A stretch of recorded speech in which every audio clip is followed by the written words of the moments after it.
masabi ko na at this age, nakatulong ako sa community ko to help my fellow girls na masave sila para sa future nila. And also, meron akong naiambag in our community, not only in our community, but also in the Philippines that alhamdulillah, it is now allowed. So, yun siguro yung pinakamalaking impact sa buhay ko na nagawa ko, nakatulong ako sa pagbabago.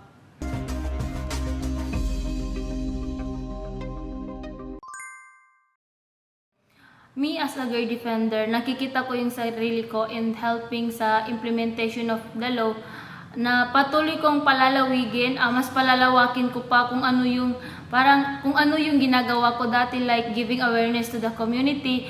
Dodoblehin ko yon para kasi sa akin hindi porket na nandyan na yung batas na isa batas na nasa papel na ito pa tapos na ang laban. As a girl defender, ito siguro yung para sa akin, dito talaga nagsisimula yung totoong laban.